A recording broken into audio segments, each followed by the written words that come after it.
FSUs, right? Yes. And maybe some pipeline, although I understand it hasn't been done in Europe before. But what is the argument that by someone else having scale in Europe already, that they will be better able to bid, whereas otherwise it would just be very hard because they would have nothing?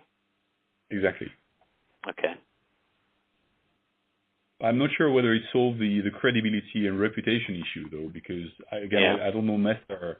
I don't know Messer intimately. I don't know whether they are a huge name. I guess it probably depends on the geographic area. They're probably not actually throughout Europe. So it depends how it raises the profile of this newcomer or existing player. How does the commission think about that? Because, for example, right now it's a 3.5 player market. For that half, how does the commission say, okay, well, look, no one's really treated Air Products seriously for the last 10 years, but they would, and they do in the U.S. They just don't have scale here yet. How do they think about that? Yeah, I mean, they will want, through the remedy package, they will want a credible player to emerge.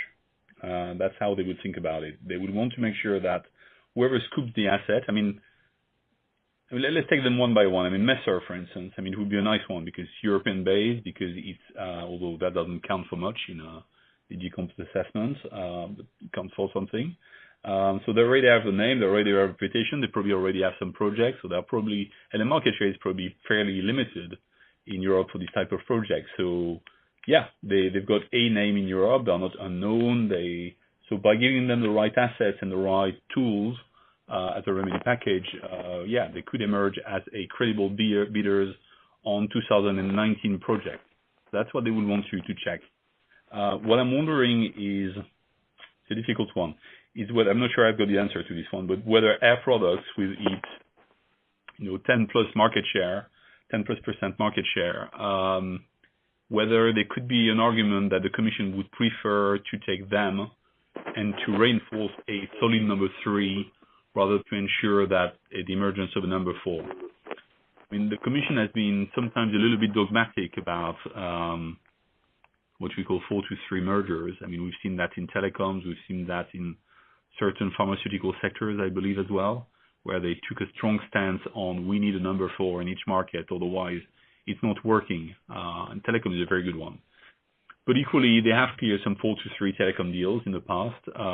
They have cleared other 4 to 3 industrial deals. So whether Air Products, I don't know whether they would be, happy to buy, or whether they have announced that they would be happy to buy something. But yeah, okay.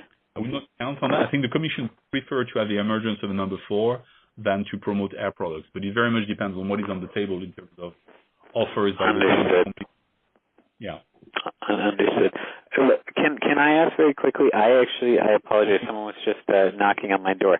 I'm probably going to have to wrap up in the next few minutes. Okay. Can I ask, what are the key points we haven't spoke on? Okay. One is the fact that in the assessment they may consider that if a client wants to promote or to sponsor the entry of a new player. So, for example, if the client says to Messer, I need that plant, I don't want to use one of the 2 big ones, I'm going to help you, I'm going to help you finance, I'm going to help you build these new plants and operate it. So sort of sponsored entry of newcomers or not the strongest players on the market through the willingness of the clients. That has been assessed in certain markets and taken into account in certain markets in the past. So it just depends on whether the parties can make a credible argument out of it. What I've heard is about 10 to 20% of plants in Europe are already built by the client themselves for their own self needs. So that's an interesting one that may help to alleviate some concerns. And the other point you haven't asked the question: is it going to get cleared or not? That was the final question. So the final question, I'm going to give you I'm going to try to do better than a typical lawyer, but I think at this stage, what we see parties which have not in their deal these sort of punishment clauses.